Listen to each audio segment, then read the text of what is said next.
Welcome back to Peaceabilities. This is Arman Benko, your host from the Kaulaiko Foundation. Let's answer some of the text messages that came in. Bakit tuwing Pasko lang po nilalabas ang mga bagong pera? Coming from Fredo. Si Fredo po, yan po yung isang nagtanong sa inyo off the air, yung cameraman natin. But yung question niya, bakit pag, Ma'am Grace, bakit pag Pasko lang lumalabas yung mga bagong pera? Actually, nagpapalabas tayo ng bagong pera every now and then. Of course, pag Pasko, talagang iniipunan natin yung pinaghahandaan natin yun dahil everybody wants new money. Pero actually, from time to time, buong taon, naglalabas din. Naglalabas din. Tuloy-tuloy. If the BSP, the monetary situation requires you print out. Actually, tuloy-tuloy yun. Kasi, for example, in 1 year or 2 years, meron na time projected kung magkano ba ang dapat natin ilalabas. At yung mga nilalabas na yun, ina-approve yan ng monetary board. Depende naman niya sa ating mga economic situation. Right. So, controlled yung nilalabas na pera. Hindi lang pagpasko. Oh, hindi lang pagpasko. Tuloy-tuloy. Pero yung bagong pera, every now and then. Every now and then. You mean bagong design? Bagong, hindi. ano bang ibig Yung sabihin ng bago? printing new money. yung bago. crispy. Itong crispy. Oh. Crispy lang, hindi yung bagong Design. So, every now and then. Yung old design natin, nagpe-print pa ba? Oo. Nagpe-print pa. Magpiprint pa rin tayo Magpiprint for pa rin. the next 3 years habang habang sinasabay habang ito. sinasabay. Kasi ang pag-shift natin from one design, family of design ang tawag natin dito. Ito Family ang of tawag designs. natin, New Design Series, which is 25 years old. Right. NDS ang tawag natin. Ang tawag natin ito, New Generation Currency. Nilalagyan natin ng distinction para alam natin which design we are talking about. So, itong NDS, yung new design, in the next 3 years, mag-imprenta pa rin tayo nito. while we are introducing this gradually. So, for a while, 3 years, magko-coexist silang dalawa. So, it's still necessary for them to know this and to know both. Okay. Okay. To know both. Another text message coming from cellphone number ending 6034. Paano malalaman ng isang ordinaryong tao na matatag ang isang bangko, lalo na ang mga rural bank na nagbibigay ng mataas na rates? Okay. Ma'am Fe. In general. Kasama yan dun sa mga investor tips natin eh. Tsaka ginagawa ng BSP, yung pag-imprenta ng pera, price stability, and regulation ng banking. Mga bangko. Oo. Paano daw malalaman? Ang sabi nga natin, if it's too good to be true, magduda naman po tayo. Kasi iisipin po natin, ano bang negosyo, for example, ang makakapagbigay sa atin ng yield? Palagay po natin 20%. Right. Talagang mahirap po yun. So, paano natin malalaman kung ano yung kalakaran? May mga dyaryo po tayo, doon po sa mga business section ng mga dyaryo, nakalagay doon kung ano yung prevailing interest rate. Yun ang hahanapin, prevailing interest rates. Kung wala kayong dyaryo, mag-canvas po tayo para po nagsha-shopping tayo. Right. Kung tayo po lumilipat ng tindahan para bumili ng sapatos, mas lalo po natin bigyan ng atensyon. Ang pagpili sa ating bangko, magmatsyag po tayo at mag-canvas. Tanungin po natin, ito yung pera kong i-deposito, anong rate? Ito. Pero hindi yung pinakamataas. Titingnan mo rin, sino ba ang mga tao nagmamanage nito? Kasi, papagkatiwalaan mo ba to ng perang inipon mo ng napakatagal? Ang isa pa, ang Bangko Sentral, may mga tumatawag sa Bangko Sentral, alam mo Arman, nagtatanong, ang akin po bang pera ay safe dito sa bangko namin? Okay. Meron pong batas na nagbabawal sa Bangko Sentral na magbigay ng information about specific banks. So, hindi po pwede. However, kumbaga itatanong mo sa akin, itong bank ABC na to. Ito pong bangko po ba, maayos po ba to? As regulator, hindi bawal. Nasa batas yun. We cannot give you information about specific banks. Anong ginagawa ng Bangko Sentral? Ang ginagawa ng Bangko Sentral, lagi siyang may consolidated. Ito ang tayo ng ating banking sector, matatag, malakas, in general, on the average. Okay. However, alam naman natin na kailangan mo ng impormasyon about your bank. Right. So, ang ginawa ng Bangko Sentral, nire-require ang mga bangko na ilagay in prominent places, doon sa kanilang premises, sa branches o sa head office nila, kung saan makikita ng kanilang kliyente ang kanilang financial statement. So, dapat nakikita doon yung balance sheet at saka may mga information na Miski na required hindi doon. pa ako depositor, magde-deposit pa lang ako Oo, sa dapat bangko. makikita Pwede mo ko yun. makita yun. Requirement yun ng okay, Bangko okay. Sentral sa mga bangko. Ilagay po nyo dyan. So, makikita nyo, meron nakalagay doon, return on equity. Kung gusto mong malaman kung kumikita, kapag po yun ay nasa parenthesis, ang ibig sabihin po, nalulugi. Ma'am Fer, ulitin natin yun. Ano yung dapat nilang tingnan? Well, Return? kung ang gusto, maraming dapat tingnan. Unang-una, Yung mga titingnan mo muna yung asset. Ito yung basic balance sheet reading. Yun bang utang niya at saka yung asset, dapat mas malaki ang asset sa utang. Okay. So, ang isa pa doon, ang deposito niya ba? Ito ba'y umaakyat through the years? Tumataas ang deposito. O baka bumabagsak na.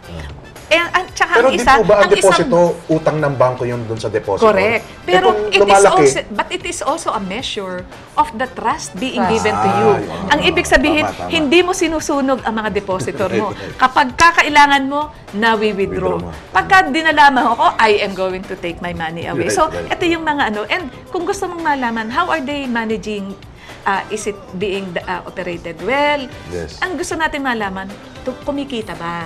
So, Okay. meron dong line na tinatawag return on equity. Ang ibig sabihin po, tubo sa puhunan na inilagay ng bangko. So, kapag nakita po nating nasa parenthesis, ang ibig sabihin po, negative, Okay. wala pong kita. Instead, meron siyang lugi. Pero, may mga bangko naman na sa isang taon, may ganon, sa isang taon biglang Makakabawi babawi. naman. So, tingnan po, aralin po natin, magtanong po tayo, ang due diligence, pera po natin, atin pong bantayan. investigate before investing. Galing mo talaga. Sagutin natin yung mga ibang text messages sa Ma'am Fer, Ma'am Grace. How do you measure inflation from Dom Cortez of Las Piñas? Okay. Sabi nyo, binabantayan natin, Correct. tinitingnan natin price stability. Paano raw Okay. sinusukat ang inflation? Yung National Statistical, yung ating census, ang ating tsaka National Statistic Coordination Board, sila yung nagpapalakad ng mga surveys. So, magkaiba yon. Ang Bangko Sentral may target, iba naman ang gagawa ng actual survey. So, merong independence. It is something that we cannot manipulate. So, ito po yung lumalabas sa mga survey. So, they identify a basket of goods and services na ang sabi ay, ito yung talagang basic needs. Right. Hindi kasama yung mga Prada na binibili ng misis mo. Hindi doon. So, ang nando doon, food, may specific percentage para sa damit, Right. sa Pagkain. electric utilities, pagkain. Okay. Ang pagkaalala ko, mahigit 50% of the consumer basket para sa pagkain. Okay. And then, may iba-iba doon. So, merong rice. Ang pagkaalala ko, of the food, Ayan, sis. kalahati, bigas. Okay. Dahil tayo rice-eating country. So, yun yung mga basic.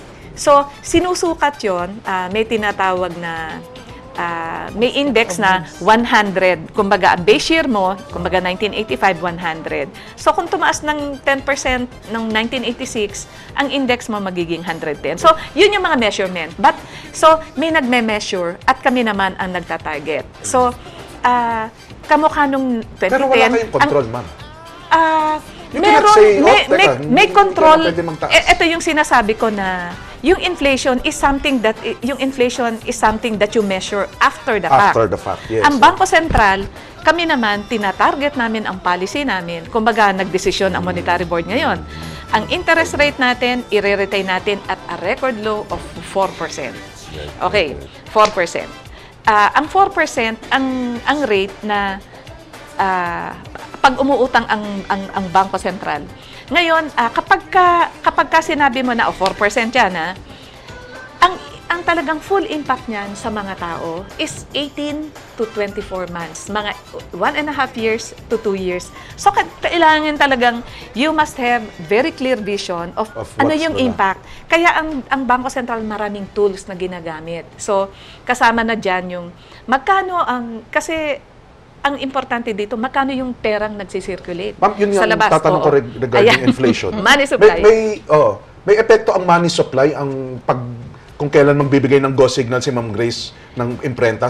Laging sinasabi sa eskwelahan, kaya kakaunti ang pera, pag dinamihan mo ang pera, tataas ang inflation, tataas ang mga bilihin. Correct.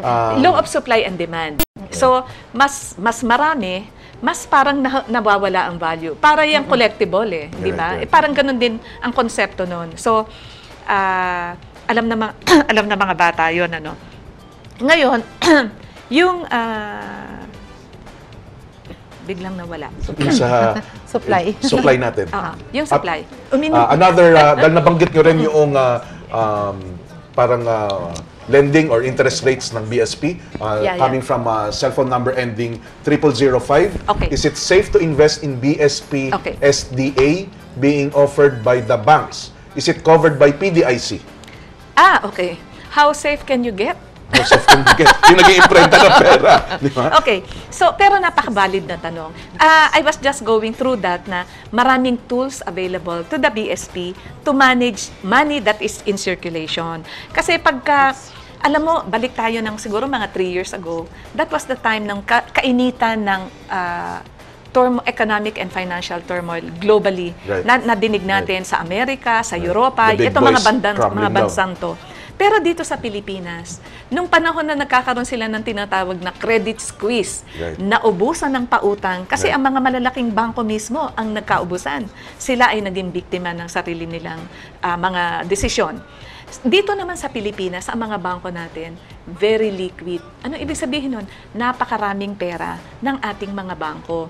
So, kapag yun, pinayagan nating patuloy na nandyan lahat sa labas, magiging inflationary. So, anong ginawa ng Bangko Sentral? Nagkaroon siya ng SDA, Special Deposit Account, para, sige, dito nyo muna i-park. Kasi maganda yung maraming pera ang tao. However, hindi maganda yung masyadong maraming in circulation na ang volume naman ng iyong products are remaining basically the same. So, para hindi siya inflationary, hinigup ng Bangko Sentral, ang excess money, nagkaroon ng special deposit account, safe po yan. Kung nasa Bangko Sentral po, it is safe.